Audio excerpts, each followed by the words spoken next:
Et bienvenue à tous, ravi de vous avoir pour le premier épisode du Do You webinar.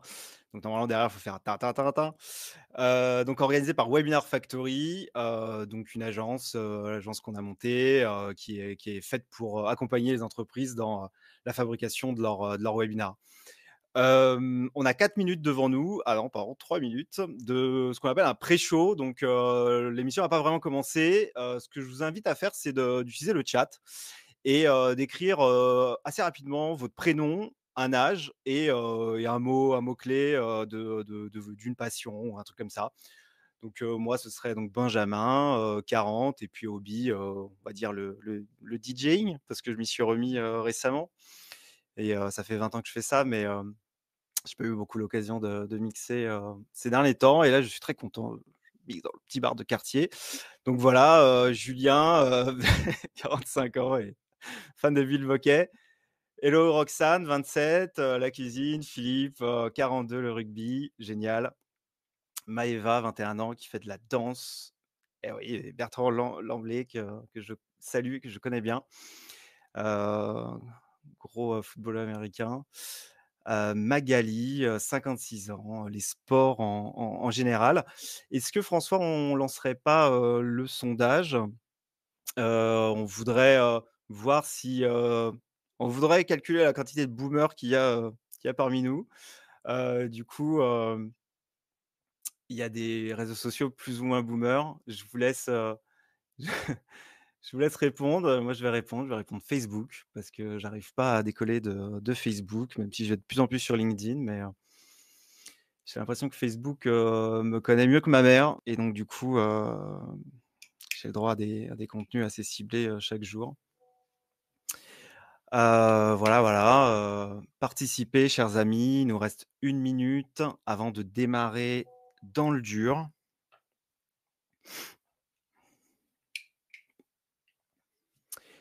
Écoute, François, peut-être que c'est le moment d'envoyer les résultats. Bienvenue à tous, hein.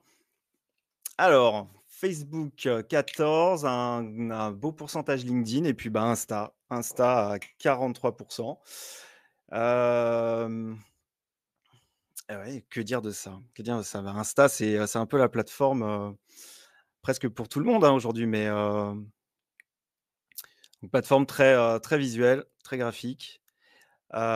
Puis bon, donc un 7 de TikTok qui en dit un petit peu sur notre audience. Hello François, avant que Coucou, hello, donc François qui est à la réalisation, derrière bonjour à tous. le web studio de Voilà. Et donc c'est lui qui clique partout pour faire en sorte que l'image soit cool. C'est parti, c'est la fin du pré-show. Merci François. À toi, c'est, le clic.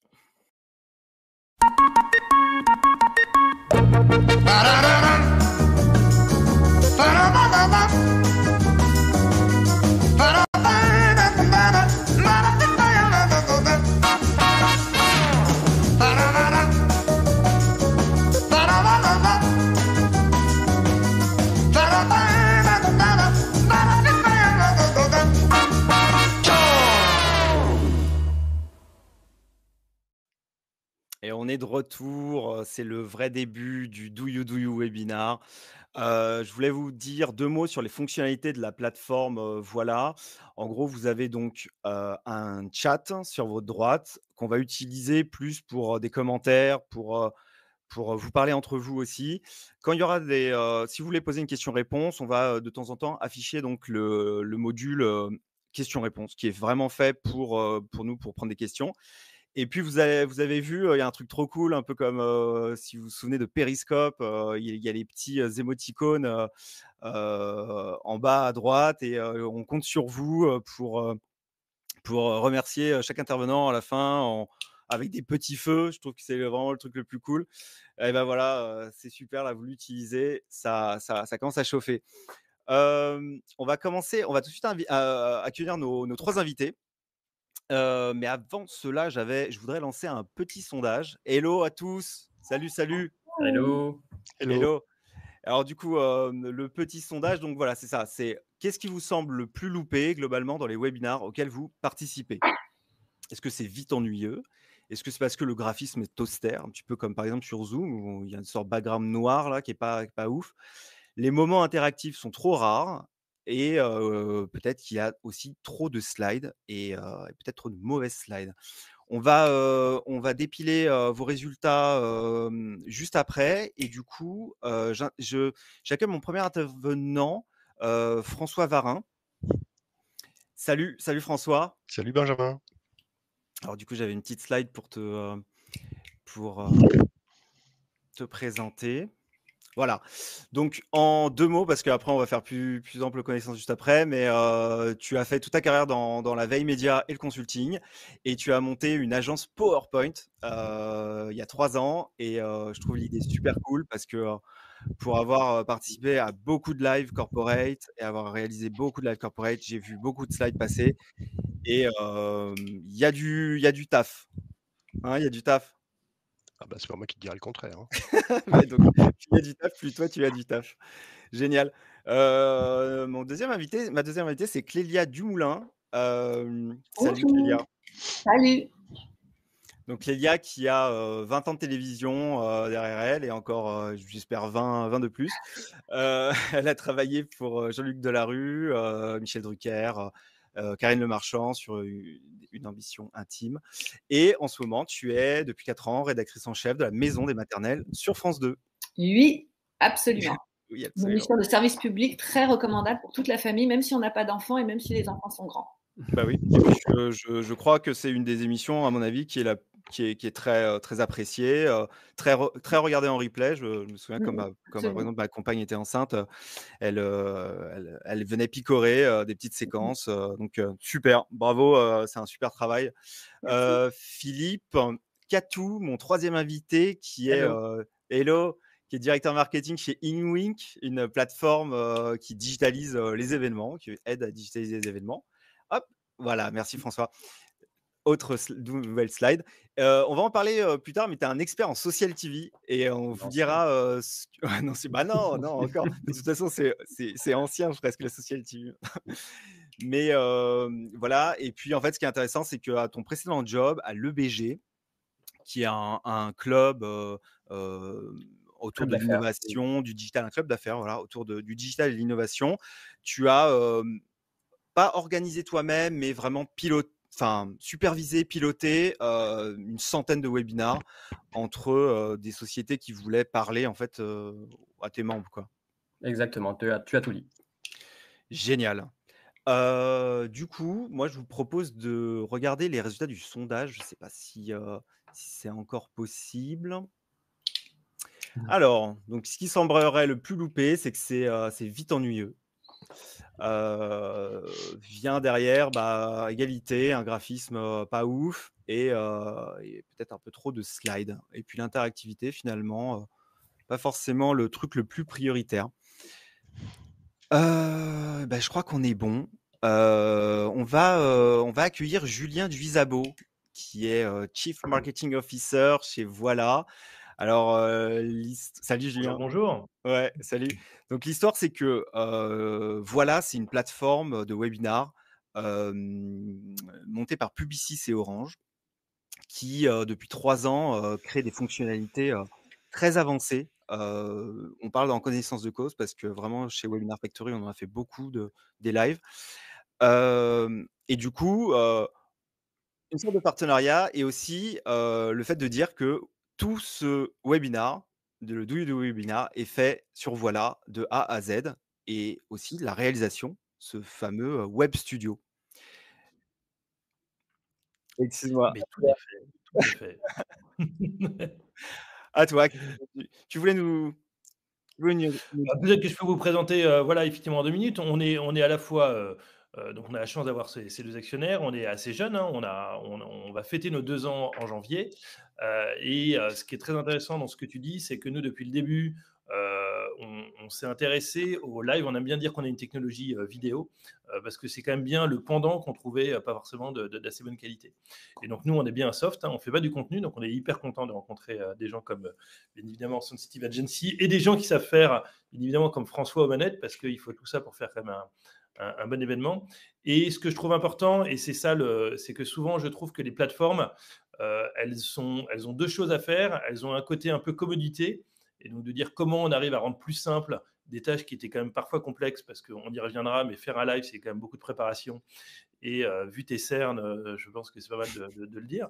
Il Non, faudra en parler à un moment.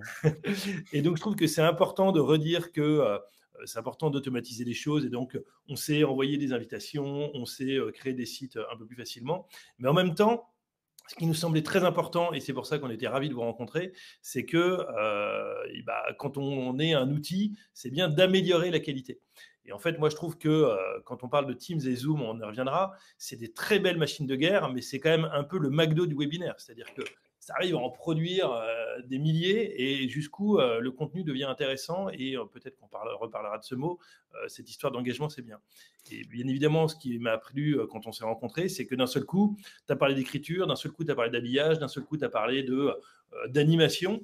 Et c'est ce qu'on a essayé, nous, de faire. Et c'est peut-être là où on peut commencer à montrer le backstage, parce que là, vous voyez la vue participant, mais si on peut juste vous montrer comment ça se passe derrière. Nous, notre back-office, on l'a appelé backstage. Et ce qu'on essaye de faire humblement là-dessus, c'est que on voyait un peu dans votre teaser qu'il y avait une partie justement de conducteur, ou en tout cas d'écriture. Et c'est ce qu'on a essayé de faire. Et donc là, vous voyez le conducteur là-dessus, et on va pouvoir vraiment synchroniser au maximum des activités, des habillages, des jingles par rapport à un contenu. Et c'est là où je pense qu'on arrive à apporter du rythme. Et c'est ce qu'arrive à très bien faire notre cher ami François derrière. Il y a toute une partie aussi, bien évidemment, réalisation, et c'est ce que vous voyez sur la partie droite, c'est qu'en plus d'être un player vidéo, bien évidemment, on est une régie vidéo. Et donc ça, il y a eu beaucoup de travail tech qui ne sont pas faciles, parce que la technologie de vidéo, c'est pas si simple que ça. Et donc, on peut jouer à plusieurs en se mettant dans des templates différents, parce que c'est vrai qu'on a un peu marre des carrés ou des split screens d'un Zoom ou d'un Teams, là encore. Et donc, on peut jouer. Et donc, je trouve que les habillages que vous avez trouvés sont très, très bien. À la fois sur des habillages de fond, à la fois sur des habillages qu'on peut mettre directement là-dessus, sur des jingles. Je trouve que les jingles sont très bien. Et c'est quand tu disais une écriture télévisuelle, bah oui, c'est possible. Et c'est ça qui est bien fait là-dessus. Et bien évidemment, tout ça, pour que ça soit possible, c'est configurable. On a essayé que ça soit le plus intuitif possible, pour que ça soit des principes de drag and drop, où on met une image directement dedans, ça affiche, on peut le voir. Et donc, c'est ça qu'on est capable de faire là-dessus. Et donc, voilà. Donc, faire gagner du temps sur la partie communauté pour qu'on se reconcentre sur le contenu. Je pense que c'est peut-être là-dessus qu'on va revenir, pour que justement, et les slides, et la manière de se présenter, et le rythme, et la manière de faire apporter les invités fassent que, ah bah tiens, d'un seul coup, on a un rythme, et que ça soit un peu différent, pour justement sortir, j'ai envie de dire, du Teams. J'aime bien sortir ce chiffre. Les cadres repassent 19 heures en moyenne par semaine dans des réunions, donc ça veut dire du Teams. Et donc, si on leur repropose encore du Teams pour dire des choses un peu différentes, il y a peu de chances qu'ils écoutent. Voilà. Alors, du coup, dans les screenshots qu'on a vus avant, il y a aussi eu toutes les photos de nos tests et de machin. Donc, désolé, c'était un peu... C'était un peu brut de pomme. Moi, je voudrais rajouter juste un mot, et puis après on enchaîne, Julien, si tu le permets. Bien sûr. C'est que l'outil conducteur dans le web studio de Voilà est absolument novateur, et très novateur. Parce que pour la première fois, on mélange en fait le conducteur, qui souvent, par exemple, est un fichier Excel, quelque chose de complètement textuel à lire et à dérouler par un réalisateur, par exemple, ou par toute l'équipe. Mais là, finalement, il est relié à des actions qui sont, tiens, dans le conducteur, on sait qu'à un moment, c'est moi et Julien plus la slide 4. Et bien ça se programme. Et après, il suffit de cliquer dessus pour avoir moi, Julien et la slide 4. Et Exactement. voilà. Et Donc, toutes les interactions. mais on peut même le changer en live. Et Ouais. c'est ce que je vois que c'est très bien fait, François. Et donc, c'est aussi ça, la force de ce produit. C'est cette capacité à faire ça. Allez, merci beaucoup, Julien. Tu restes avec nous. Merci à vous. Allez, salut. Et puis, c'est parti avec notre premier intervenant, François Varin.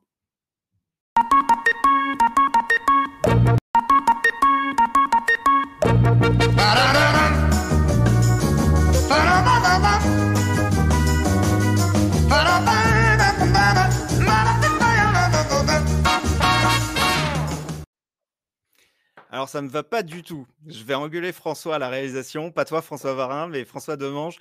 Est-ce que tu peux renvoyer le bon jingle? Là, c'était apprendre à créer un conducteur, donc c'est pas le bon. Je veux le conducteur de François. Pardon, le jingle de François. Il faudra prendre le temps qu'il faudra, mais je veux le bon jingle.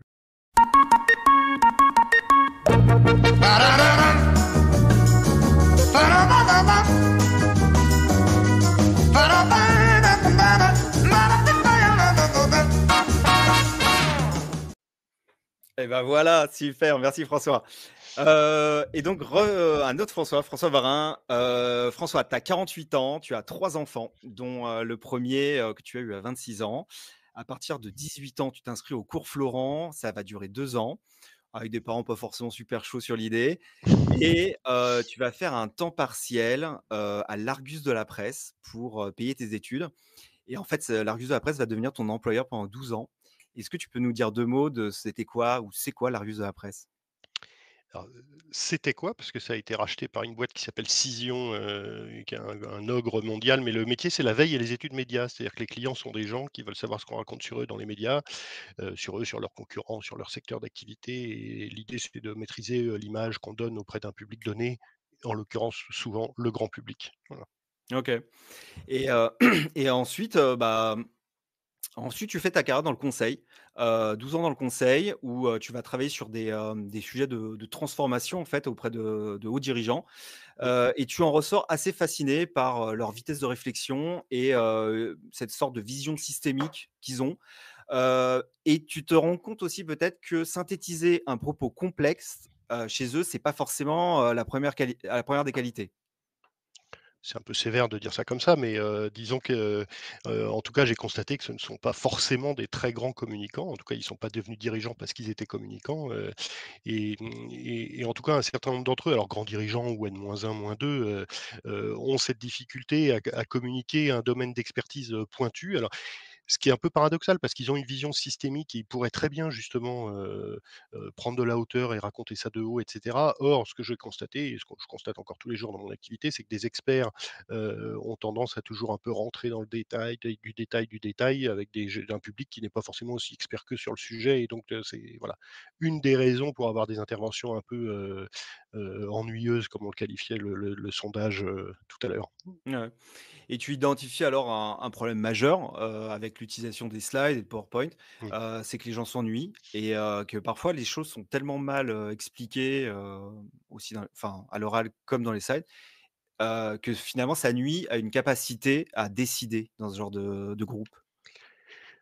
Oui et puis, ce côté ennuyeux, j'ai vécu aussi comme consultant beaucoup dans des séminaires, de management ou bon, qui sont toujours un peu les mêmes, avec les mêmes sujets, les mêmes types de slides, les mêmes types de mots, et qui sont horriblement barbants, avec des gens qui font un peu autre chose et qui se disent: «Bon, je pars en séminaire pour 1 jour, 2 jours, 3 jours et je vais m'enquiquiner».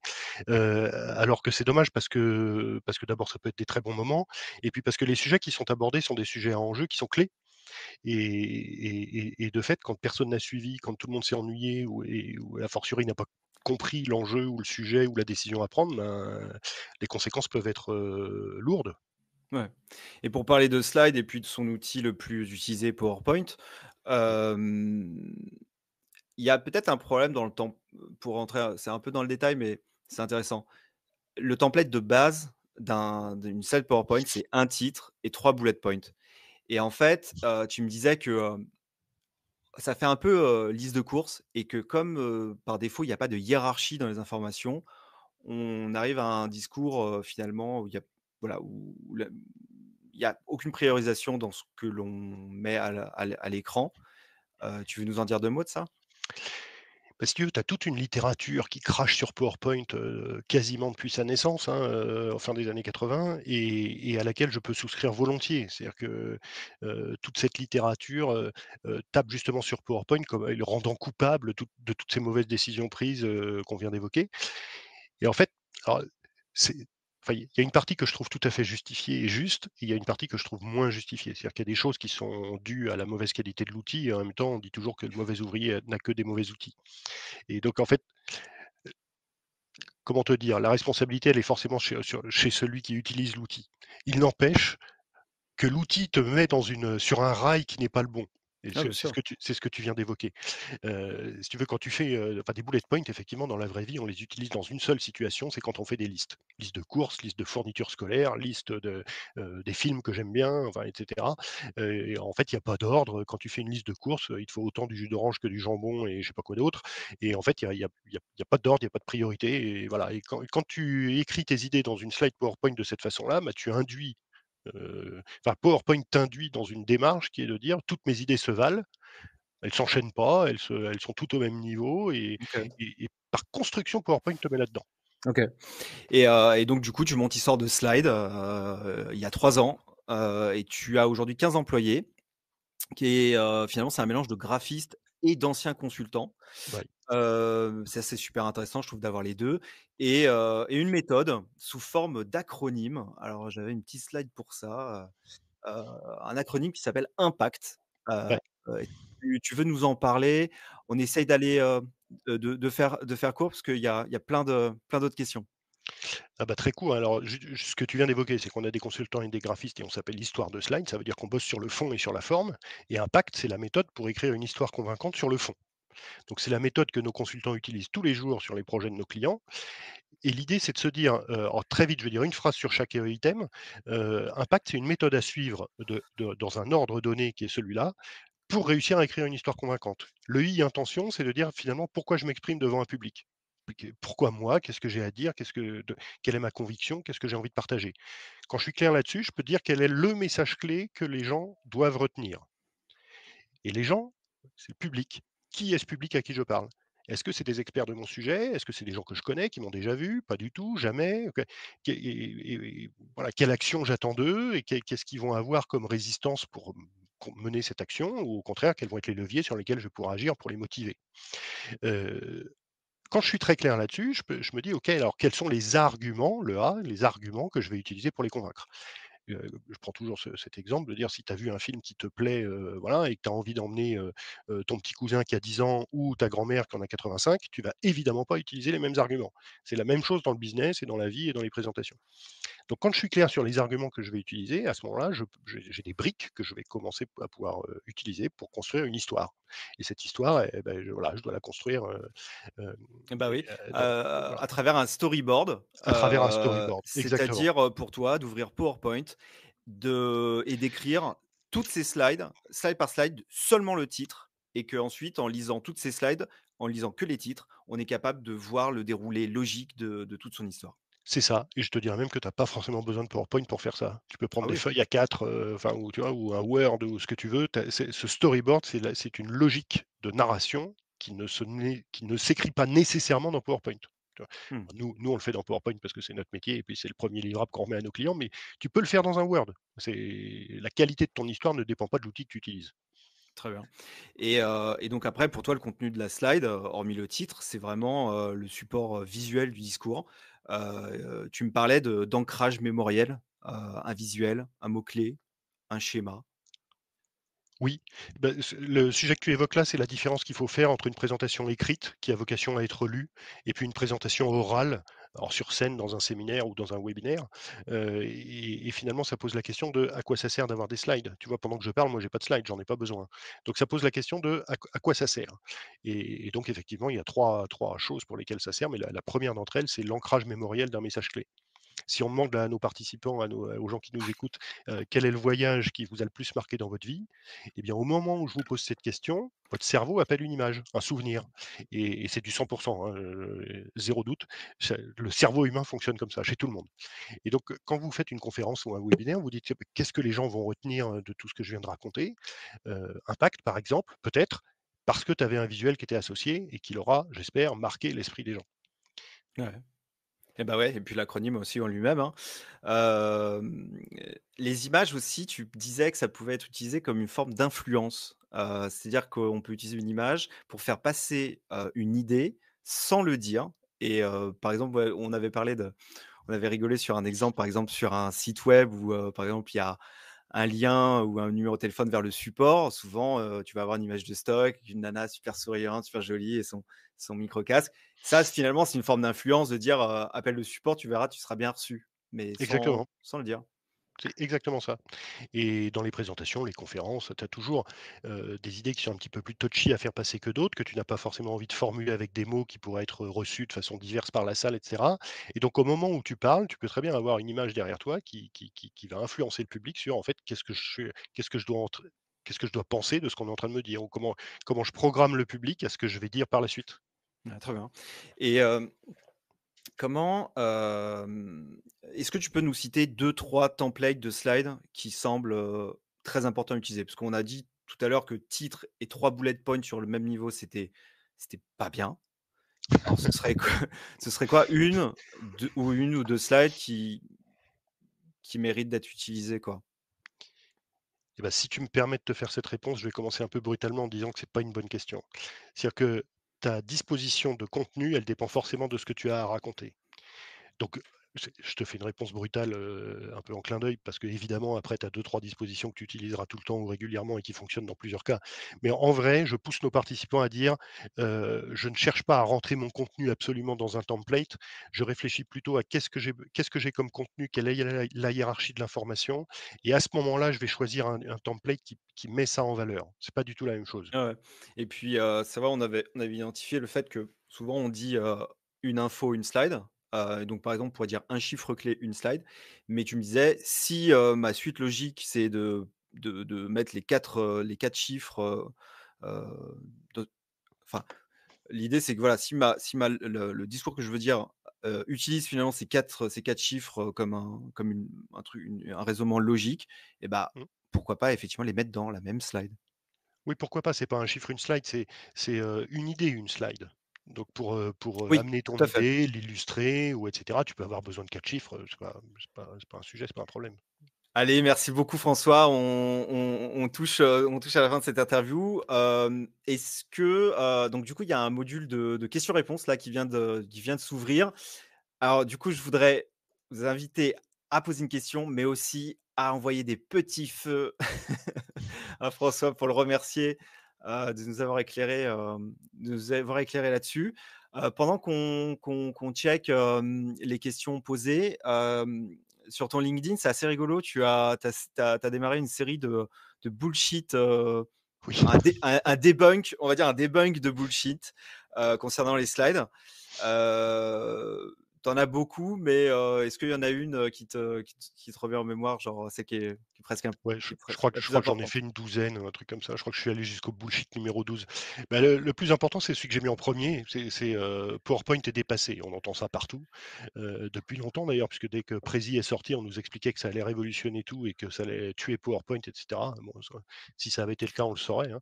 Et en fait, PowerPoint n'est pas dépassé tout simplement parce que, Mais le d'abord, le il logiciel en lui-même ou le fait de faire des slides dans PowerPoint? Enfin, c'est le fait de faire des slides qui serait dépassé ou c'est le logiciel PowerPoint? non, faire des slides, c'est pas dépassé parce que les slides en question, c'est pas tellement la question, c'est la question du support visuel dont tu as besoin pour illustrer ton et marquer les esprits et ancrer les messages clés. À la limite, ça peut être des slides, ça peut être de la vidéo, ça peut être du PowerPoint, ça peut être n'importe. Il se trouve que PowerPoint a 95 du marché parce que, les gens ont la suite Office installée sur leur Bien sûr, PC, hein. dans tous les grands groupes et cetera. Donc, de facto, PowerPoint n'est pas dépassé du tout, du tout, du tout, Mmh. hem, parce que les gens l'utilisent tout le temps. Et puis parce que le logiciel évolue, bien entendu. Mmh. Rien à voir entre ce qu'il est aujourd'hui et ce qu'il était il y a 35 ans quand il est En sorti. tout cas, pour un utilisateur de Mac comme moi, Keynote, est aussi une très belle alternative à PowerPoint. Moi, je le trouve, Ouais, mais c'est enfin, bien plus, mieux, vachement Pe mieux. ouais, pardon pour le raccourci, mais c'est une copie ou un alter ego, sous une autre marque, Bien sûr, ouais. la logique est la même, avec ses avantages et ses inconvénients, par exemple, les animations sur Keynote et pour faire de l'événementiel et des trucs complètement dingues qui s'approchent du motion design, Keynote est moins bien. Bon, voilà, il est moins puissant, il y a moins de richesse d'animation. Pareil avec Google Slides, c'est pas du tout possible de faire du motion design avec Google Slides, alors Mmh. qu'on peut le faire et on le fait tous les jours, sur PowerPoint. Bon voilà, mais chaque outil ses avantages et ses inconvénients. On me dit qu'il y a une question, mais je ne la vois pas dans le bon, au pire, on reviendra, à la fin là-dessus. Et du coup, donc ce qui est marrant finalement, c'est qu'on a fait une belle interview, on a parlé de slides et on a quasiment pas utilisé de slides, donc comme quoi, c'est pas, en webinar, il y a vraiment cette tendance à en mettre beaucoup, donc C'est une Oui, belle, tu as utilisé 2-3 slides notamment pour montrer ce que ça voulait dire impact, mais je reprends toujours l'exemple des conférences TED qui durent 18 minutes. Les gens ont généralement 2-3 visuels derrière eux, qui sont des slides ou pas, qui peuvent être des vidéos, voilà, mais 2-3 visuels sur 18 minutes et ça peut très bien suffire. Et Dieu sait que les conférences TED sont efficaces, impactantes, et tout ce que tu veux. La question c'était, du public, c'était, est-ce que, PowerPoint, se fait un peu détrôner par Canva, surtout chez les jeunes? Oui, c'est ça, chez les jeunes, qui utilisent ça pour faire leur mémoire de fin d'études et cetera. On a quelques clients qui nous disent d'utiliser Canva en interne, mais bon, là aussi, ça rejoint exactement ce que je viens de dire sur Keynote ou Google Slides. C'est Oui, juste un oui, c'est outil un de outil, plus, ouais, ouais. et En tout et cas, on qui a pourra ses inconvénients. ouais. Tu peux pas travailler en local, il faut que tout le monde ait un compte pour pouvoir, modifier les voilà, donc il y a pour les boîtes, ça a des inconvénients, et comme je disais tout à l'heure, avant de détrôner la suite Office, Bien dans les sûr. boîtes, il va se passer un peu de temps, quoi. Mais, voilà et on je conclus là-dessus et je vais, inviter Clélia, maintenant à discuter. Mais mon dernier point, c'était de dire que Canva aussi, amène beaucoup de templates et en fait, ça aide, ça Mmh. simplifie la vie de démarrer quand même d'autre chose qu'une page blanche et c'est un peu le drame dans PowerPoint, c'est que le 1er template, on en a parlé, c'est pas ouf, c'est une page blanche et écrit en noir, quoi. Ouais, alors là aussi, PowerPoint maintenant te soumet des templates, même graphiques, hein, pour, mettre en forme tes dispositions, tes documents, tes informations.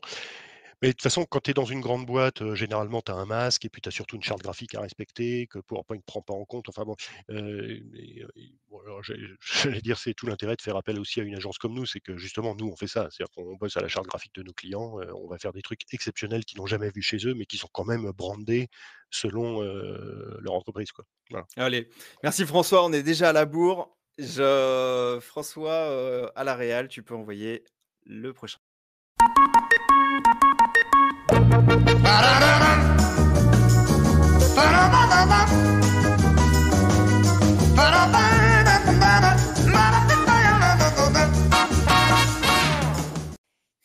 Salut Clélia. Hello. Re.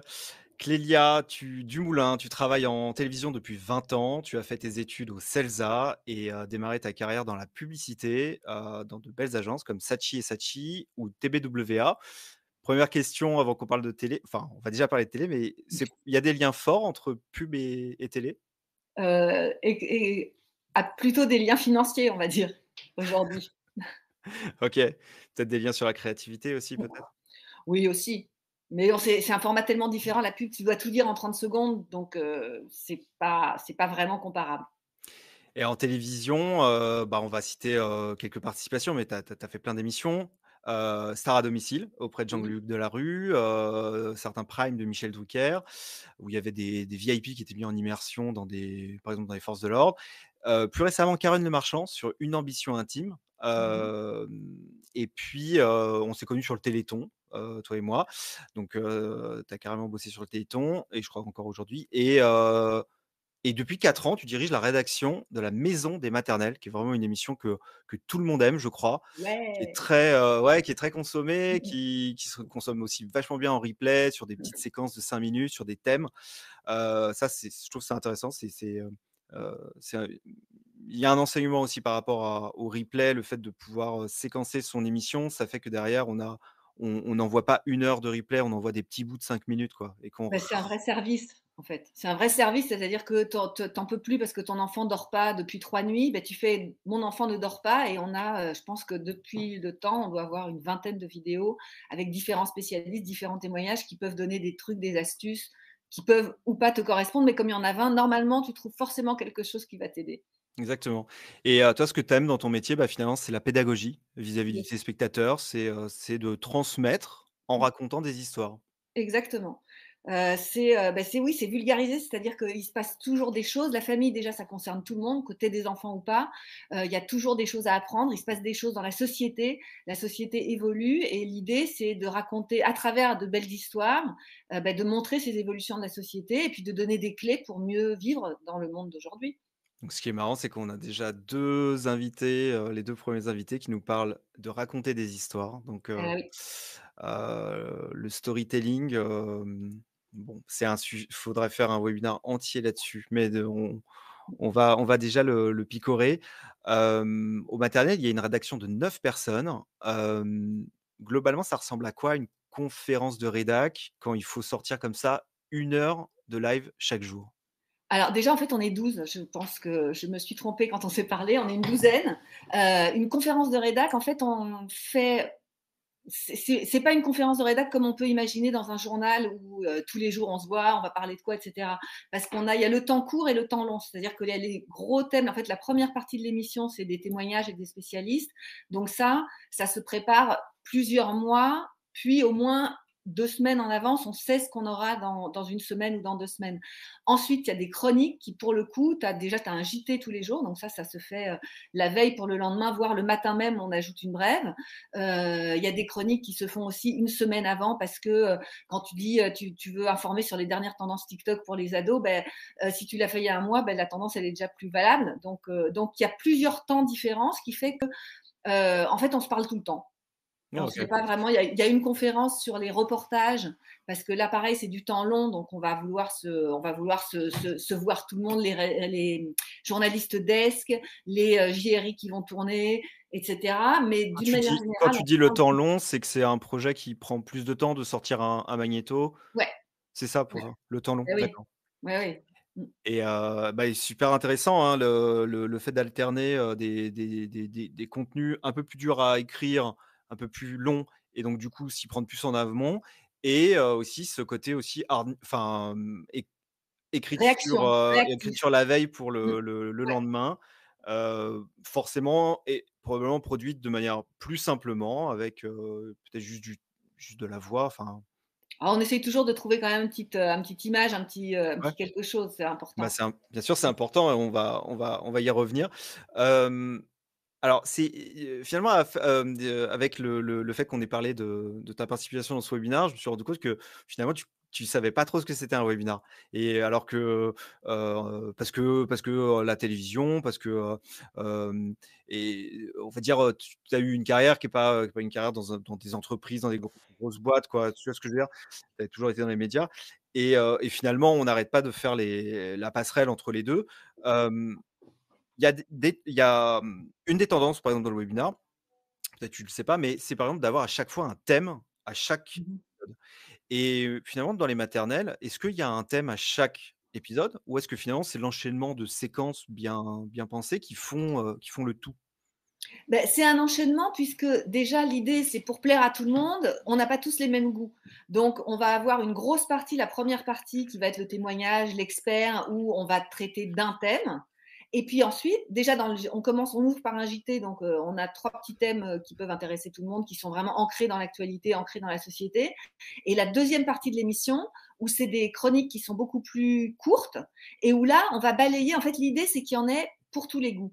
Donc il y a des histoires très fortes, un petit peu dramatiques. On va rigoler. Il y a beaucoup d'humour dans l'émission.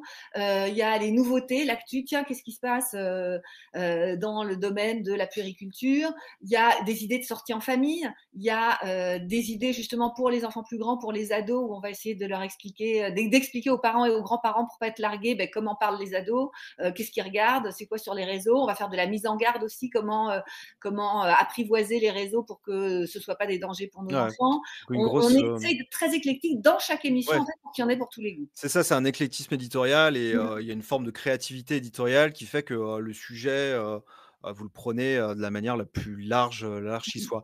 Hem, on va essayer d'identifier les différents types de personnages, on va dire, sur un plateau. Il y a, donc j'avais une petite slide pour ça, pour avoir cet ancrage visuel. On a un animateur, Mmh. on a des experts, on a des témoignages, on a des chroniqueurs et c'est pas une personne, mais on a des magnétos. Et ça, finalement, ce canevas-là, on va le retrouver un peu partout, un peu tout le temps, dans des émissions. On va commencer par l'animateur. Faut-il, d'après toi, que cette personne soit experte ou plutôt justement candide? Ce serait quoi la qualité principale d'un bon animateur? L'idéal, c'est que ce soit un expert qui ressemble à un candide. Ah oui, C'est-à-dire c'est marrant ça. qu'on travaille bien en amont.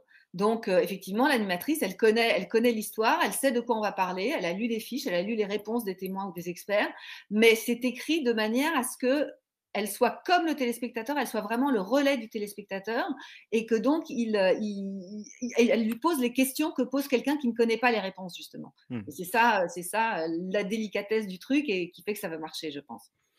Et du coup, les experts, donc, pour le coup, c'est des gens qui, voilà, qui sont experts dans un domaine. Mmh. Hem, Globalement, ils répondent souvent oui Ouais, les quand on gens, les ils aiment bien quand même passer à la télé, ouais. surtout s'ils ont écrit un livre, s'ils ont une actu ou juste parce que, je sais pas, c'est peut-être le serment d'Hippocrate qui fait qu'il faut qu'ils, communiquent leur science. OK, ouais. Ouais, ouais. Et donc, ensuite, on a des témoignages de Oui. papa et de maman. Donc, autant peut-être les experts, ils sont habitués à la prise de parole en public, Mmh mh. autant, un papa et une maman, ça peut être un Mmh mh. peu n'importe qui. Donc du coup, il y a forcément un travail de préparation. Moi, je pense que, par exemple, le parallèle qu'on pourrait faire avec un webinaire, c'est que ces témoignages-là de parents, bah, finalement, c'est des témoignages clients, qu'il faut réussir à mettre en scène, pendant son webinaire. Toi, ces témoignages, par exemple, un témoignage client sur un webinaire, tu préférais plutôt être en mode interview ou plutôt lui laisser, une sorte de tribune libre, une sorte de keynote, pendant quelques minutes? Bah, je pense que le système de l'interview, alors que ce soit un intervieweur, comme toi ou même éventuellement des questions posées sur des cartons avec un jingle un peu musical et cetera, c'est bien parce que ça rythme par rapport à une tribune où justement c'est des gens qui n'ont pas forcément l'habitude de s'exprimer en public. C'est important qu'il y ait ce ping-pong, qu'il y ait ce côté question-réponse qui fait que ça va rythmer et qu'on se dit qu'on n'en prend pas pour un tunnel de 15 minutes, pardon, hein, c'est pas très Oui, c'est gentil. ça, ouais, un tunnel, où on endort tout le monde. Non, mais Voilà. c'est super intéressant et c'est aussi ça l'écriture d'un conducteur, Mmh mh. c'est identifier les moments où ce sera trop long et surtout Oui. il faut pas se mettre dans des conditions, dans certaines conditions où, justement on laisse la porte ouverte à ça. Il faut Mmh mh. réussir à séquencer et puis, après il y a aussi le boulot d'animateur de réussir à tenir son timing, chose Mmh que mh. je n'arrive pas du tout parce que je vois mon timer qui est déjà en moins quelque chose. Ouais. Hem Alors, ces témoignages, il faut une pré-interview et Oui. je l'ai fait avec vous 3. Comment ça se passe? Et ma question aussi, c'était: faut-il enregistrer, d'après toi, la conversation, vocale? Ou est-ce qu'il faut plutôt prendre des notes parce que c'est plus rapide? Bah, ouais, tu as répondu en fait. Il faut mieux prendre des notes parce que c'est plus rapide, parce que, réécouter tout, ça tu as pas de vraie valeur ajoutée et tu perds du temps. Donc en Et gros, les journalistes, ils sont au téléphone, ça va durer entre 40 minutes et 1 heure et demie selon, si le témoin est bavard, si, il a des choses à dire, s'il faut le mettre en confiance. Souvent, ils parlent aussi de choses qui nous intéressent pas forcément, mais évidemment qu'on va pas lui dire: «Ça ne nous intéresse pas», parce que, tout est intéressant et tout mène au discours qu'on veut entendre. Et donc, l'important, c'est de retranscrire le plus fidèlement. Alors, c'est pas du mot à mot, mais par contre, s'il y a des expressions qui reviennent, s'il y a une manière de s'exprimer, il faut qu'en fait, quand moi je lis la fiche de déroulé fait par le journaliste, il faut que j'entende en fait la personne qui me parle, que je me dise, tiens, elle est très sensible, elle est, je dis elle parce qu'on a une majorité de femmes quand même, mais lui, il est très rigolo, il est un peu en colère, on sent sa colère. C'est ah oui. important parce que ça va donner l'ambiance du plateau aussi. Ah ouais, c'est intéressant et question peut-être, difficile, mais, allez, donne-nous une moyenne. Aïe, aïe. Tu as une interview de 8 minutes. Mmh. D'après toi, il faut combien de questions? Il faut écrire combien de questions? Alors nous, on n'est pas dans on n'est pas nous, on raisonne en termes de pages, c'est-à-dire qu'on écrit les questions et les réponses que nous ont données les témoins et en gros, disons que pour 10 minutes, on est sur 4 pages, encore 14. En Arial 14, attention, je vous dis tout, les coulisses de l'exploit, et voilà et pour 18 minutes, on sera plus sur 6 pages. Voilà. OK. Mais je peux pas te dire les questions, les réponses. Le nombre de questions, il faudrait que je compte. Je compterai, je te dirai. Moi, j'ai en me posant déjà la question, il y avait un côté un peu genre 1 minute, une question et d'ailleurs, quand j'ai regardé, Mmh. avec attention, quotidien, j'avais Mmh. l'impression que c'était à peu près ça, une question, une Mmh. minute. Mais, hem, je vais zapper peut-être cette question. Je voulais parler des chroniqueurs. Mmh. Donc les chroniqueurs pour vous en télé, c'est des journalistes de la rédaction, qui viennent parler sur un sujet donné. Moi, je me dis qu'en webinaire, ça pourrait être, des employés en fait de la Mmh. boîte Tout qui à fait. organise le webinaire parce que, il y a plein de gens qui ont des domaines d'expertise. Peut-être la différence, c'est que ton journaliste, c'est son métier, il sait s'exprimer, quelqu'un dans la boîte, ça peut toujours être un peu compliqué. Je je sais pas, par exemple, tu ferais comment un coaching d'un je sais pas, d'un ingénieur qui est super bon en IA et qui doit faire 5 minutes, sur ça? Ah ben, faut le préparer. Bon, ben, d'abord, je l'écouterai. C'est toujours pareil. De toute façon, tout vient quand même de l'interview, de voir qu'est-ce qu'il a apporté. Parce que si on fait appel à lui, c'est qu'il est bon dans son domaine. Ouais. Donc, il faut identifier le message. Qu'est-ce qu'on veut dire? Une fois que tu as identifié le message, il faut lui poser les questions. Il faut voir comment il répond. Et puis ensuite, ben, il faut épurer. Généralement, en fait, c'est plutôt épurer pour garder vraiment le noyau dur, ce qui va être intéressant, et puis le faire travailler, le mettre à l'aise. OK. Voilà. Donc du coup, il faut vraiment pas le laisser, on va dire, trop seul, Ah non, non, non, ouais, non, jamais, faut jamais laisser faut les gens faut seuls. ça, c'est son chef qui parle là. C'est le mot chef dans rédactrice en chef. Et enfin, il y a les magnétos et Mmh. alors dans les rédactions, de télé, vous avez, accès à plein de ressources, hein, des cadreurs, des monteurs et cetera. En entreprise, c'est vrai que faire un petit sujet, ça paraît toujours être un petit peu un peu la mission quoi et puis ça coûte un peu. Toi, tu me disais qu'il fallait être décomplexé vis-à-vis de ça, quoi. Il fallait, sortir son smartphone, faire des Complètement. images, et tu vois, c'est con, mais j'aurais dû te demander des images bah, de la régie, des maternelles, Ah, et cetera, tu vois? mmh. J'ai loupé le coup. Ah oui, non mais la régie des maternelles pour le coup, ça donnerait des complexes parce que c'est quand même une très grosse régie pour le coup. Mais c'est vrai qu'avec un smartphone, alors l'écueil, mais ça tu dois le savoir aussi, c'est le son. Il faut faire très attention au son quand on filme avec un smartphone. Mais à part ça, ça te fait des images extrêmement bonnes. Il y a une boîte qui s'appelle Webinar Factory, je crois, qui pourrait tout à fait faire des magnétos super sympathiques pour une C'est somme gentil. modique. En allant dans la boîte ou ailleurs et en faisant un petit montage, ça peut se faire assez vite avec Bah, oui.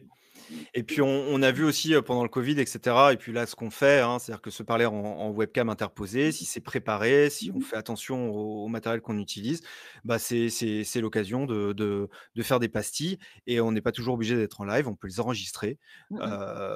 et ça, c'est un truc important à garder en tête. Merci beaucoup Clélia, c'est la fin de mes questions. On va regarder s'il y a des questions, dans le chat ou dans l'activité, poser une question. Avant, je voudrais que vous envoyiez des petits feux à Clélia, petits feux, petits feux, petits feux, pour lui dire qu'on a adoré son passage. Oh là là, tu vu tous les petits feux Ah! qui montent là? Ouh! Merci! Trop d'amour. OK, bon, ça a l'air d'être short sur les questions et puis, j'ai déjà 7 minutes de retard. Donc, chère Clélia, je te remercie. On se revoit tout de suite après. OK. Et on accueille maintenant Philippe Catou.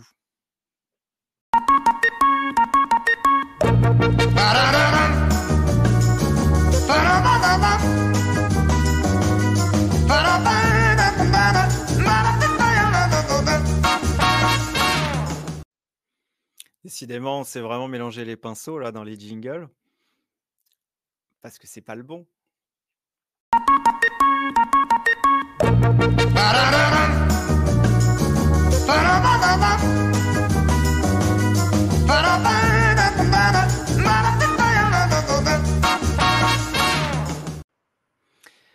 Eh ben, c'était toujours pas le bon, mais on avance.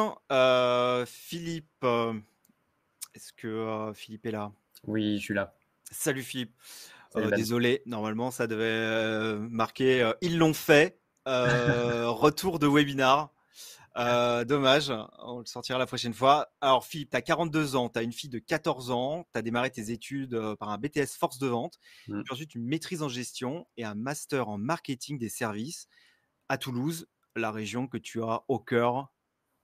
Alors attention, cet accent n'est pas vraiment toulousain et le mien, il va revenir de temps en temps, sur Pourquoi certains mots, je te laisserai les choisir. pourquoi je me suis, essayé? Je suis con.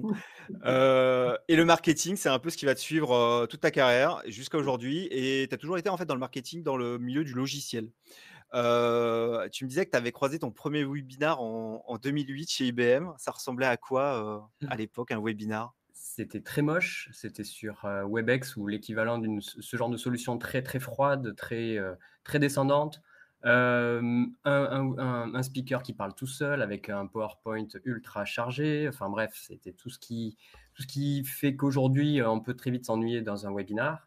Mais il y avait quand même quelques petites bribes, on va dire, de choses qui pourraient être intéressantes aujourd'hui à réutiliser, comme un conducteur, comme des questions qui peuvent arriver au fur et à mesure. Donc il y avait déjà des petits éléments qui pouvaient faire, en tout cas, espérer une bonne chose. Ouais, d'accord. Il y a à peu près 10 ans, c'est comme ça qu'on s'est rencontrés. Tu t'es créé un side project en lançant le blog French Social TV. Oui. Et ça n'avait rien à voir avec ton job. Pas Et du tout. French Social TV, donc la Social TV, il faut en parler. C'est super marrant. En gros, à l'époque, les chaînes de télévision découvraient ce qu'on appelle le second écran, c'est-à-dire que chaque téléspectateur finalement avait un smartphone dans la main et la télévision a vu ça un peu D'un mauvais œil. comme une menace Oui. parce que ça détourne complètement l'attention du programme, des pubs, de tout ça. Ça a déclenché quoi chez les chaînes de télé, cette prise de conscience de ces nouveaux usages digitales? Alors, au début, un déni. Non, ça marchera jamais. Mmh. Le téléphone, les gens vont le poser, ils sont devant leur télé, ils sont captés par la télé et par les publicités. Mais en fait, non, ils se sont rendus compte très très vite qu'au final, le temps d'attention, le temps de rétention de certaines marques ou autres était en train de chuter dans les études qui étaient menées sur des panels de téléspectateurs.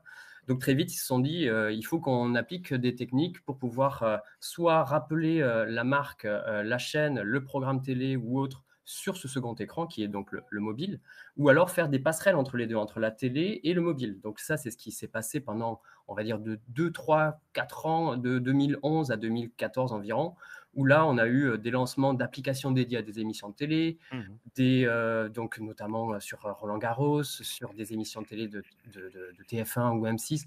Il y avait vraiment des gros lancements à ce niveau-là pour Bah oui. essayer de recapter justement cette attention qui était Ouais. perdue.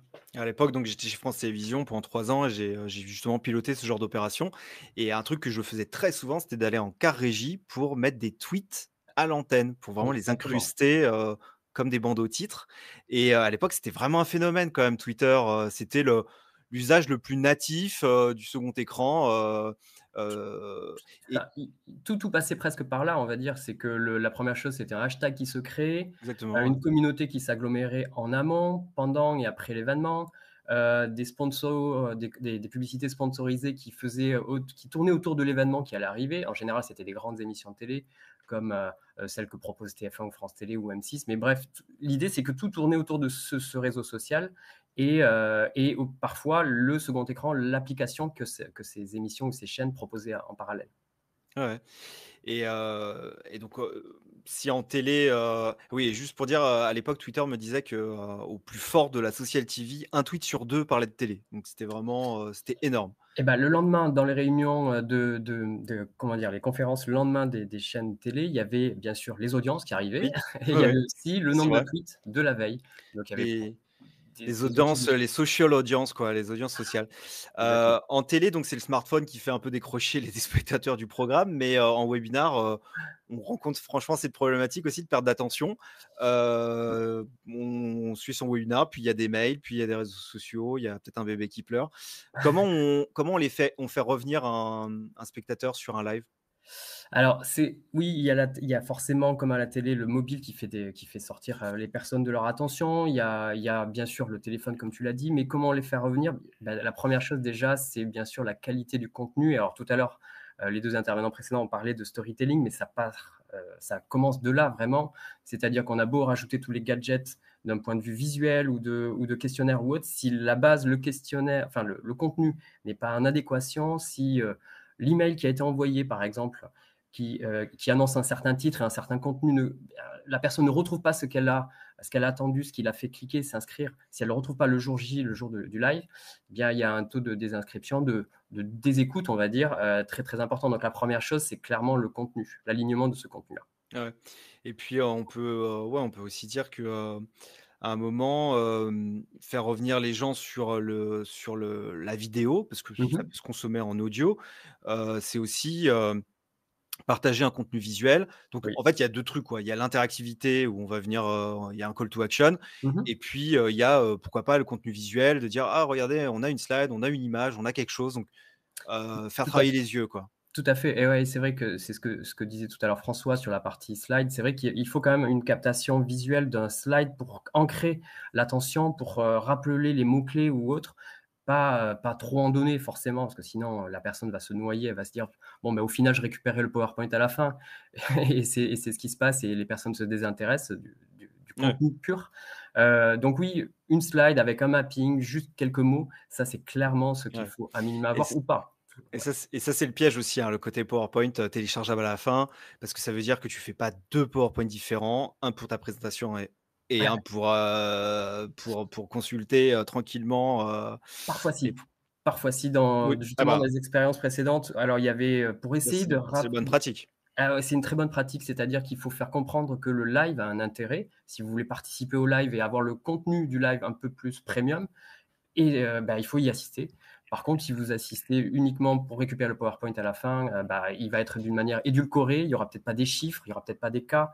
Ouais. C'est très clairement, il faut montrer l'intérêt du live. Bah, ouais et après c'est toujours pareil, c'est-à-dire, 2 PowerPoint, c'est, presque 2 fois plus de boulot donc c'est vrai Ouais, qu'il y a derrière, il faut une équipe solide et il faut vraiment, avoir ce goût de faire les choses, le mieux possible en prenant en considération un peu le moment, où on consomme les choses, quoi. Quand on est en live, on veut consommer des slides simples, des mots clés. tout à Quand on est fait. chez soi tranquillement, on l'a reçu par mail, on veut pouvoir, rentrer dans le dur. Tu travailles aujourd'hui chez InWink, c'est une Mmh mh. plateforme qui a plein de briques qui permettent de digitaliser les événements. Et juste avant, tu avais fait 6 ans à l'EBG. Mmh. Tu disais c'est un club d'affaires, avec des membres qui parlent de digital et d'innovation. Et c'est là que tu as mis en place des webinars, notamment pendant le Covid, bien entendu, le Covid, Forcément. forcément, ouais, pour que des sociétés partenaires, payent un petit droit d'accès pour, venir pitcher, en webinar auprès des membres. Mmh. Et alors que le webinar était assez dévalorisé, Mmh. finalement, pendant le Covid, tous les budgets sont allés dessus. Tu peux nous en parler? Ça devait être la folie, quoi. C'était la folie parce qu'il fallait rapidement basculer, d'un modèle, on va dire, présentiel pur, où forcément la connexion entre, une société qui voulait faire la promotion de sa solution ou de ses services et un potentiel acheteur, bah, c'était plus naturel, on va dire, en présentiel. Eh bien, quand il n'y a plus eu de présentiel, il a fallu très, très vite basculer vers un modèle, bah, donc, distanciel, et les premiers webinars étaient simplement, on va dire, des bricolages très, très rapides. Un sujet, deux speakers, etc. Et c'est pour le coup, c'était le seul moyen. Et comme il y avait quand même une perspective qui n'était pas très très joyeuse, on va dire, pendant le premier confinement et même les premiers mois au début, les personnes se sont dit, bah, il va falloir s'habituer à ce mode de communication, à ce mode de passer l'information produit, l'information commerciale. Donc il y avait des taux d'attention qui étaient, des temps d'écoute, pardon, qui étaient très très importants. Bah, ouais, ouais. Tout le Sur monde était, des, tout le monde sur était des, sur son laptop toute la journée, voilà, et c'était la porte, une sorte de porte ouverte vers vers l'extérieur, tout ça. Heu exactement. et rapidement, tu avais instauré une règle dans les webinars, c'était que, les sociétés, donc les partenaires qui mettent au pot, hein, qui payent pour Ouais. ça, tu leur mettais quand même une règle qui était de dire, «Oui, il y a vous, mais Mmh. on veut au moins un speaker, Mmh. qu'on pourrait cataloguer de neutre, Mmh. comme un expert ou un client». Même si c'est pas forcément très neutre toujours, mais en tout cas qui est un ping-pong, quoi, qui a un échange. C'est primordial. En fait, sinon ça ressemble à un tunnel de publicité, de 40 ou 45 minutes, ça dépend de la longueur, moyenne des webinars, mais manger entre guillemets 45 minutes de discours commercial avec une presse commerciale, qui pourrait être tout simplement téléchargée sur le site web du «vendeur» entre guillemets, bah, c'est pas très, très, digeste, on va dire. Donc la 1re règle, c'était de ne jamais parler seul, c'est-à-dire qu'il fallait un témoin. Il fallait quelqu'un de candide, comme tout à l'heure c'était dit, mais quelqu'un qui a mis en place et qui a mis les mains dans le cambouis pour pouvoir dire bah, moi j'ai fait ci, j'ai fait ça. Forcément, comme tu le dis, il y a parfois un avis un peu biaisé sur ce genre d'intervention, mais ça se sent quand même quand c'est naturel et c'était obligatoire, vraiment obligatoire. D'ailleurs, ça se voyait en termes de temps d'écoute, de questions, enfin bref, tout ce qui pourrait faire se dire qu'un webinaire a marché ou pas, ça se voyait derrière. OK. Alors justement, un webinar qui marche, ça se monitore comment ça? Bah, alors le 1er bien sûr, c'est les questions quand même. C'est en live après, c'est-à-dire à très, très, très court terme ou même après l'événement, hein. C'est-à-dire que il y a des personnes qui prennent contact avec les intervenants a posteriori, de l'événement. Mmh. Donc ça, c'est clairement l'un des premiers critères. Le temps d'écoute aussi, Temps d'écoute active, hein, je parle. C'est pas parce que très souvent, les personnes se connectent au début, font autre chose et ensuite elles reviennent, elles changent d'onglet, etc. Non, non, on parle vraiment de temps d'écoute active, c'est-à-dire où. Que l'on peut monitorer, que les Alors, plateformes peuvent te donner ce chiffre-là? parfois, certaines plateformes, non, je vais pas le cacher, parce qu'il y a un problème technique, c'est-à-dire que Ouais, certains navigateurs ne le permettent pas totalement ou masquent certaines informations. Mais oui, oui, certaines d'autres plateformes permettent d'avoir en tout cas une estimation. Ce qui est sûr, c'est que tu peux exclure de facto des temps d'écoute ahurissants. Un webinaire qui dure 45 minutes, tous ceux qui vont durer plus de un temps d'écoute, hein, en termes de supérieur à 120 minutes, par exemple, ben, c'est pas possible. Donc, ceux-là, tu sais que de facto, tu les exclus de ton analyse. d'accord.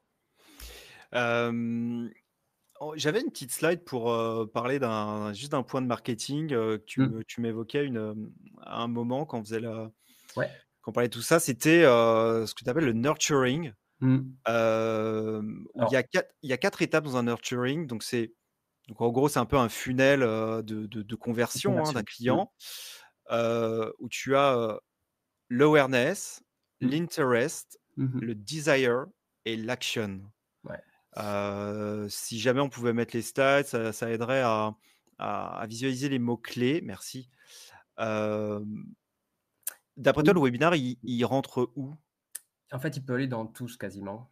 Parce que ce qui va faire vraiment la différence, c'est le titre et le contenu que tu vas y délivrer dans la partie awareness, où là, on va essayer de capter l'attention du viewer en lui disant, voilà, tu connais pas un sujet, bah, moi, je veux te montrer comment ce sujet peut être quelque chose de très important dans ta réussite, dans ton entreprise, etc. Donc là, l'idée, c'est de capter cette attention-là qui est parfois très volatile. Ensuite, OK, il y a un deuxième point qui est lui montrer l'intérêt qu'il peut avoir de mettre en place telle ou telle pratique, d'utiliser un logiciel en question, ou bref, quelque chose qui va petit à petit l'amener à changer son comportement ou à changer sa manière d'utiliser certaines choses, jusqu'au moment où bah, cet intérêt va se transformer complètement en désir. Bah, il me faut cette manière, il me faut cette méthode, il me faut cet outil, il me faut ce service. Et clairement, à partir de là, on sait très bien que la conversion, elle se fait plus facilement, Ah elle ouais, passe à l'action. Et donc le webinar, tout simplement, bah, il peut s'adapter à tout ça. La seule ah chose, ouais. c'est le discours, le titre, les intervenants, la durée. Enfin bref, il y a pas mal de petits paramètres qui peuvent permettre de le positionner Et sur. dernière petite question, question pognon, sans rentrer dans le secret des dieux, mais ça coûtait combien, un partenaire de Très venir cher. pitcher? Très, très cher. Non, ça coûte pardon, entre 3 et 7 000 €, on va dire. Ça dépend forcément le format du Ouais, ouais. webinaire. Et 3 à 7 000 €, tu avais globalement combien de personnes qualifiées, qui se connectaient? Alors, c'était le gros avantage de l'EBG, c'est que la communauté était très qualifiée et très, très demandeuse de certains Ah sujets oui, parce que forcément, donc là, c'était entre une cinquantaine et une centaine de personnes qualifiées. C'est pas du grand public forcément, c'est pas des «touristes» entre guillemets parce que ça aussi, ça coûte cher d'un point de vue, même quand c'est du webinar. Donc l'idée, c'est quand même à la fin que le prestataire reparte avec une liste de personnes présentes et ça, c'est le noyau de la guerre. bah oui, et finalement, de 3, 5, 7 cas, finalement, pour du B2B, il suffit peut-être de signer un client et c'est rentabilisé, quoi. C'est Très souvent, c'est ce qui se passe parce que les cycles d'abord, bon, première chose, les cycles de vente sont plus longs en B2B, mais surtout, voilà, le premier contrat peut tout de suite faire valider toute une stratégie événementielle d'une année. Donc, clairement, OK. Bon, bah, merci beaucoup Phil. On a terminé. Je vais prendre, très prochainement mes 3 intervenants pour une dernière petite table ronde, voilà, pour qu'on débriefe un peu sur ce qu'on s'est raconté.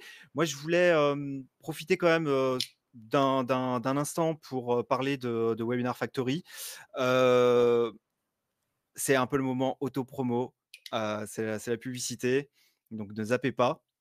En gros, Webinar Factory, c'est, une offre en fait d'agence, de l'agence Sensitive Live Agency que j'ai montée, il y a maintenant, 8-9 ans.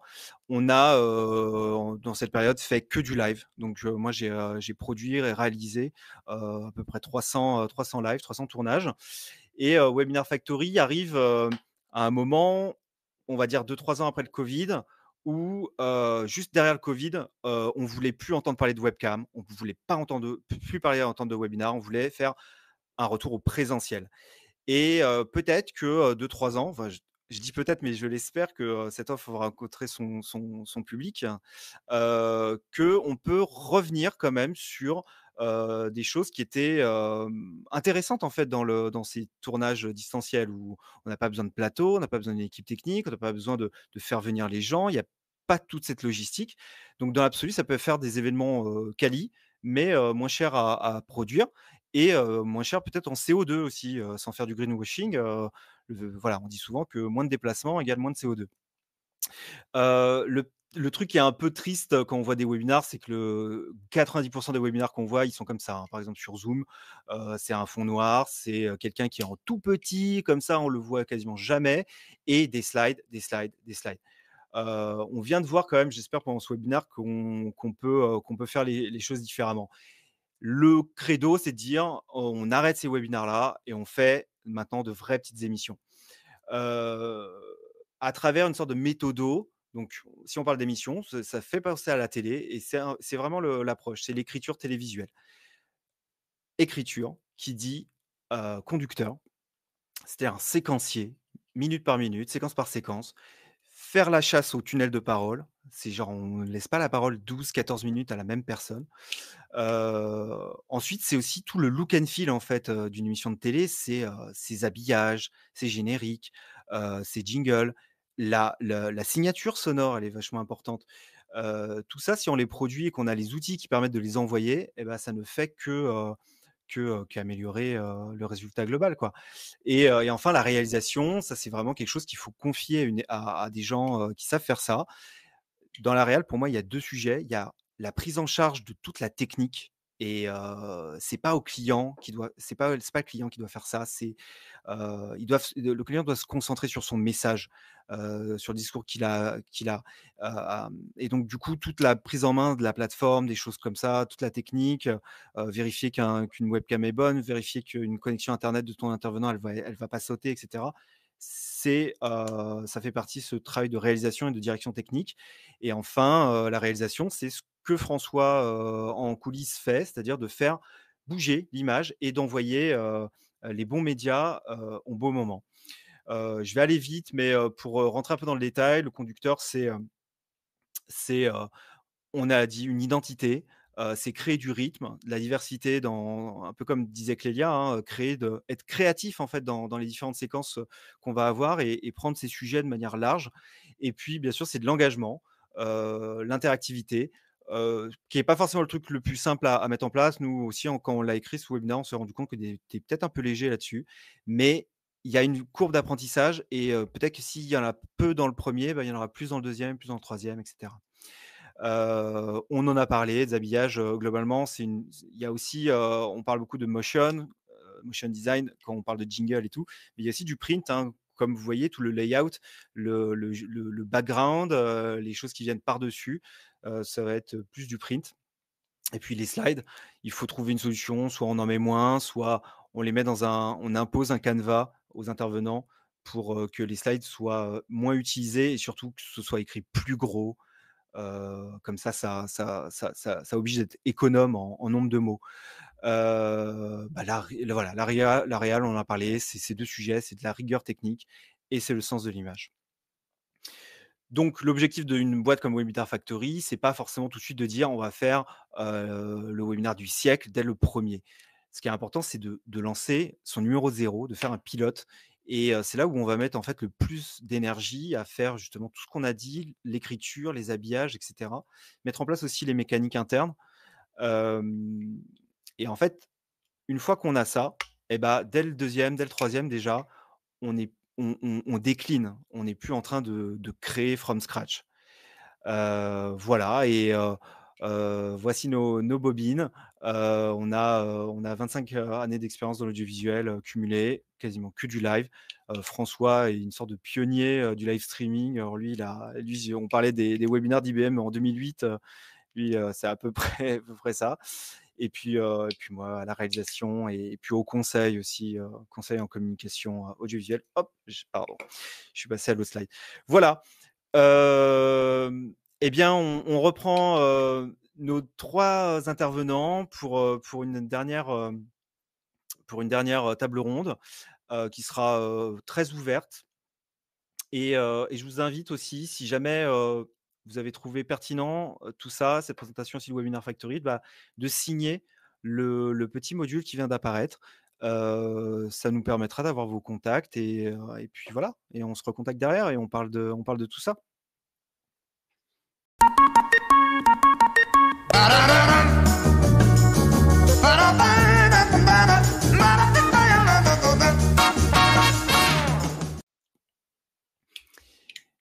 Et donc voilà, et ben voilà, on est à nouveau à 4.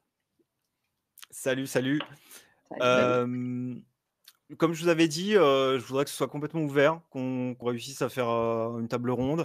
Première question que j'ai envie de vous poser, c'est est-ce que quelqu'un veut démarrer et parler d'un point intéressant qu'il a entendu chez un autre intervenant? Oui, Vas-y, je ouais, peux, vas-y. je vais partir. Faut se lancer. Mais c'est vrai qu'en fait, c'est dans les deux, pour le coup, il y a vraiment des points qui moi, en fait, il y a des points communs clairement entre la télé et le webinar. C'est évident, d'un point de vue séquence, d'un point de vue animation, d'un point de vue créativité. Et sur la partie slide, c'est exactement la même chose. Le côté synthétique, le côté dynamique. S'il n'y a vraiment pas 36 choses à retenir, c'est clairement sur cette partie-là. Après, je rajouterai juste un point, c'est la préparation en amont. Beaucoup de préparation en amont. Pas croire que ça peut se faire en une quinzaine de jours, ça c'est illusoire. Mais enfin voilà, donc et comme tu l'as très bien dit, un dernier point, c'est sur le pilote. Vraiment le pilote, tout le monde accepte que ce genre de pilote, on essuie les plâtres. C'est pas grave, c'est normal, c'est du live. Mais voilà, c'est pour mieux s'améliorer derrière. Ouais, par exemple, notre micmac sur les jingles, et pourtant, qu'est-ce qu'on avait, on l'a bossé, on l'a répété, voilà, il y a eu un truc qui s'est interverti. J'en profite quand même pour dire que c'est quand même le moment, si vous avez des questions, à utiliser le chat, parce que vraiment là maintenant on est en libre antenne, on va dire. François, est-ce que il y a un truc que tu retiens? Ouais, même 2 ou 3. Pour rebondir sur ce que tu viens de dire, je crois que le point commun de tout ce qu'on a raconté, c'est les histoires, en fait. C'est-à-dire que, quand tu construis quelque chose comme ça, que ça soit une émission de télé, un webinaire, une présentation, et voire tu les mixes de temps en temps, les présentations, les webinaires, en fait, tu le fais en pensant au public à qui tu t'adresses. Et le gros défaut des trucs qui sont pas bien, c'est des gens qui parlent d'eux-mêmes, et quand je dis ça, pardon, c'est très péjoratif, mais c'est ce qu'on constate nous chez nos clients, hein, assez souvent. Quand tu parles de toi, de ton expertise, de ton machin, de ton offre, de ta technicité, tu supposes que ça va intéresser les autres et tu supposes souvent mal, quoi. C'est-à-dire, en fait, tu dois penser ce que tu dis pour les gens à qui tu t'adresses. Donc, qui est ton public? Tu vois, dans les maternelles, c'est super clair. Quand on t'écoute, c'est hyper intéressant. Tu dis, en fait, tu as une connaissance de ton public qui est évidente et puis qui a dû s'affiner avec le temps en plus. Mais du coup, tu penses toutes tes séquences, tous tes sujets, la construction, le rythme, la créativité, tu penses ça en fonction du public à qui tu parles. Le public des maternelles, j'imagine, c'est pas le même que celui que tu avais chez Delarue ou chez Drucker. Mais voilà, c'est une évidence. Du coup, c'est pas le même type d'émission. C'est une évidence aussi. Et pourquoi, quand on fait une présentation, on pense pas comme ça? Tu vois, c'est bon, voilà. Donc, c'est ça que je retiens. Mmh. Et toi, Clélia, alors tu as vu un Moi, je webinar? découvre un monde, Tu as en vu fait, un le monde du webinaire? webinaire que je ne connaissais pas du tout, et je me dis que ce sera peut-être une reconversion dans quelques années, pourquoi pas. Je te prends en pigiste, très vite. Il y a une question de Julien dans le chat qui demande c'est quoi le thème du prochain Do You Webinar. J'ai l'impression que je vais garder cette logique de pas de thème, mais de venir décliner les trois pôles qu'on a dit, c'est-à-dire l'écriture, les habillages. D'ailleurs, François, je t'avais mis dans les habillages parce que on va dire c'est le visuel, quoi. Donc c'est, même si c'était beaucoup plus large ton approche. Et puis la réal, mais j'en oublie un quand même, hein, le quatrième, c'est la communication qui est fondamentale sur un webinar.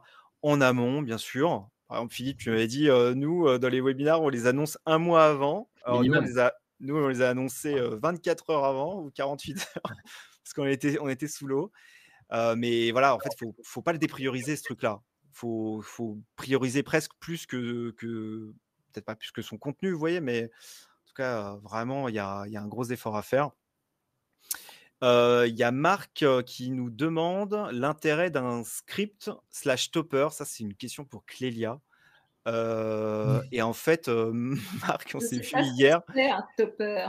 Bah, mais si, tu sais ce que c'est un Oh, taper? C'est un Topper. script en régie, quoi, quelqu'un Un qui script, un script. Oui, bien sûr. ouais, en Euh, fait, topper, c'est plus dans le milieu événementiel, Voilà, d'accord, influenceur. conférence. Ouais et d'accord, Marc est lui-même script, alors, je vois que d'accord. Ben, bien sûr qu'un script, c'est très important. C'est le maître du temps.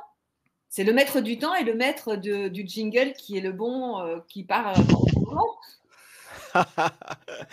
et effectivement, un script, Ouais. c'est la personne qui parle le plus, en fait, hein, en coulisses, hein, dans un live et qui est presque le réal est presque aux ordres, hein, du script. Ouais, ouais. Ah oui, c'est le maître du temps et le maître des images de ce qui est envoyé dans le tuyau, quoi.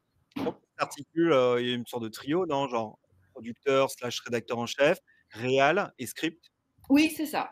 Ouais, Ça ouais, ouais. s'articule comment? Qui parle Sachant à que le qui? script, il arrive en bout de chaîne comme le réal d'ailleurs. Donc en fait, normalement, tout a été déjà calibré. Le conducteur, il est minuté, hein. On sait que la première séquence, elle doit faire 1 minute 30, qu'ensuite on a 3 minutes et qu'ensuite on a 11 minutes, je dis n'importe quoi. Mais après, en régie, c'est effectivement le script qui est maître du temps et qui va dire on n'a plus qu'une minute. Et donc là, moi, je vais dire à l'oreillette, on n'a plus qu'une minute. Et voilà, et ça s'arrête, quoi. Ouais, voilà et en live, dans les événements, on a souvent cette notion de timer. Bon, bah, moi, j'ai un timer sous les yeux qui a été mis à jour, en fonction du déroulé, par des petites mains, on va dire, en coulisses et ça aussi, c'est très important, les coulisses, en fait. C'est-à-dire que, se sentir qu'on n'est pas seul, qu'il y a un réal, qu'il y a, pourquoi pas un script, et cetera, quoi.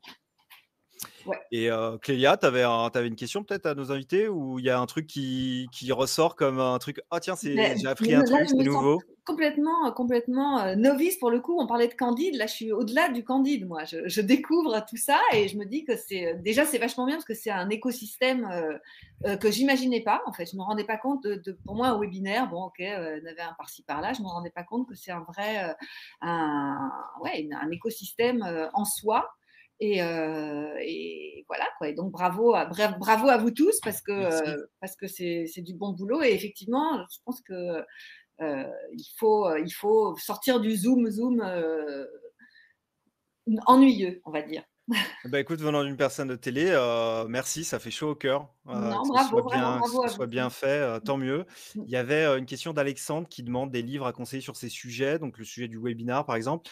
Ce qui est marrant, c'est qu'il y a quelques années, j'en avais acheté quelques-uns sur, Amazon, Kindle et je les ai réouverts là comme ça, sans le faire exprès et en fait, les 2 parlent de la même chose, les sales et les sales. C'est-à-dire que dans une approche américaine, le webinar, c'est pas vraiment de la com interne, c'est vraiment un outil de business pur, quoi. Mmh. Ça, toi, Philippe, Ah oui. c'est vraiment ce que tu as vu, toi, le BG? Oui, oui, oui, c'est complètement ça et c'est pour ça que, surtout après la période covid, quand il y a eu, une avalanche de webinars, si l'idée c'était d'avoir le même webinar d'un prestataire à un autre, bah, il fallait vraiment se démarquer pendant cette période et clairement, si c'est une approche trop commerciale, trop sales, bah, les personnes restent 2-3 minutes et au début, il y a la présentation de l'outil voilà et puis très vite comprennent que, bah, la promesse n'est pas tenue et se désengagent clairement. Donc ça, ça a toujours été une grosse approche, la partie sales. Après, il y a quand même beaucoup de webinars aussi tutoriels, on va dire, plutôt comment faire. Il n'y a pas forcément une vraie approche, une démarche commerciale, mais comment faire pour aller plus vite, comment faire pour performer. Il y a eu aussi cette grande tendance. Mais oui, il y a quand même comment dire, en sous-jacent, il y a quand même une vente à faire derrière. Tu ferais, toi, François, des webinars pour Histoire de Slide? Pas forcément avec nous, mais juste dans la démarche, de cette vente de comme tu as une offre agence B2B, est-ce Ouais. que c'est pas a adapté, en fait?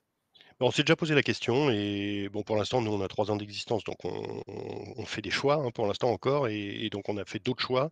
Mais c'est vraiment une question et un jour, on en fera certainement et sans flagornerie, si on en faisait, on en ferait avec toi parce que justement, on voudrait faire des trucs quali et vraiment bien, et compte tenu de notre activité, d'ailleurs, c'est absolument indispensable, donc on les ferait avec toi. Hem Et je garde la parole 2 secondes parce que je vois qu'il y a des gens qui posent des questions sur des bouquins, sur des slides, le slideware, enfin et cetera. Hem Bon alors un jour pareil, on n'a pas encore eu le temps, mais un jour on publiera le nôtre. En attendant, il existe toute une littérature et je vous conseillerais d'être vraiment très attentif à ce que vous achetez parce que dans la littérature, il y a vraiment à boire et à manger, comme dans tous les domaines, je suppose, mais enfin chez nous, c'est le cas. Hem, il y a vraiment, y compris dans les blockbusters bien connus, avec des noms bien connus sur ces références-là, qui disent, de mon point de vue, beaucoup d'âneries. Je vous conseillerais 2 bouquins américains d'une fille qui s'appelle Nancy Duarte, qui a fondé une agence qui est la référence mondiale dans nos métiers. Et Nancy Duarte, elle a fait 2 bouquins, enfin plein, mais 2 que je vous conseille. Un qui s'appelle Slidology, qui a un peu vieilli, mais tout ce qu'elle raconte reste, à mon avis, pertinent sur la manière de composer des slides et la raison de le faire.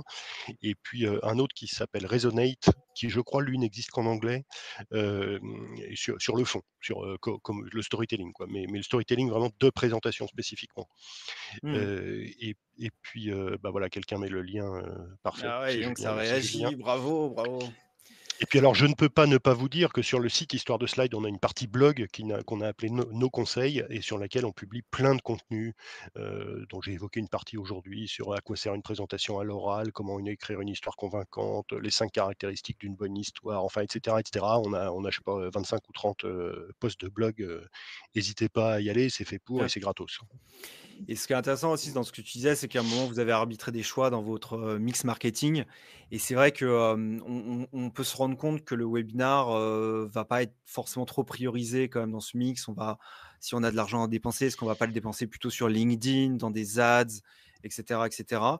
Donc peut-être ce que tu disais, c'était voilà une société qui a une forme de maturité, qui a déjà essayé pas mal d'outils et qui serait qui peut-être aussi a déjà une base à la fois de clients, de partenaires, et des gens à inviter pour élargir le sujet, quoi.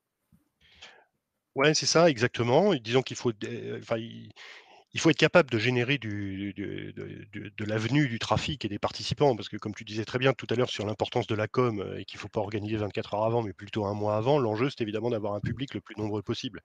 Et quand tu es une marque pas connue, ou qui fait pas référence, qui a pas encore une grosse histoire à raconter, justement, peut-être que c'est difficile de faire venir du public. Je ne sais pas, c'est pas du tout mon métier, mais je me représente que c'est plus difficile de faire venir du public que quand tu as une marque déjà installée, qui a quelques années d'existence et qui commence à faire un peu référence. Voilà. Et puis évidemment, c'est des budgets. Tu l'as expliqué aussi, tu l'as évoqué. Nous, on fait effectivement pas mal de pubs, on investit sur du référencement, on utilise des prestataires de cold mailing et de lead generation. Bon, bah, il y a un moment, tu peux pas tout faire en parallèle parce qu'on est Ouais, bien trop sûr. jeune et on n'est pas assez solide pour ça. Mais encore une fois, un jour, on y viendra, c'est une certitude. Ah, OK, génial, bah, c'est bon à savoir. Et on va se laisser là-dessus. Moi, j'avais un enseignement de ce que l'on a fait, surtout par rapport à la communication, c'est que on a invité beaucoup de monde. On a beaucoup communiqué sur le fait que c'était jeudi à 11h. Et en fait, beaucoup de gens ne sont pas inscrits parce que ils se sont dit, bah non, je suis pas dispo. Et alors que si dans notre communication, on avait été beaucoup plus clair sur le fait que s'inscrire, c'était aussi recevoir un lien de replay bien au chaud sur son email et après le consommer quand on veut, peut-être qu'on aurait eu plus d'inscrits. Voilà, donc c'est une petite note pour vous si vous êtes intéressé pour le webinaire et pour nous pour la suite des choses. Un grand merci à tous les trois, c'était génial d'essuyer les plâtres ensemble. Bon, ça va. T'es tout blanc. Oui, j'avais prévu le coup. Et puis voilà, donc on retrouve Histoire de Slide sur leur site. Voilà, grosse agence PowerPoint qui cartonne. Clélia, tous les jours derrière la 9h30 maison, sur France 2. 9h30 sur France 2. Et puis sur les réseaux en pastille, en capsule. Et Philippe chez InWink, une des plateformes les plus avancées pour digitaliser son événement de bout en bout, quoi, de la registration jusqu'à tout. Quoi. Jusqu'à tout. Voilà. Ok. Bah, merci. Et puis je vous laisse. Alors on a une petite surprise. Ça s'appelle Radio Webinar. Et pour ceux qui veulent pas fermer l'onglet tout de suite, on est parti pour 45-50 minutes de musique. Toujours dans ce thème 60s, do you, yeah yeah. Et on espère que ça va vous plaire et on se dit à très vite. Salut.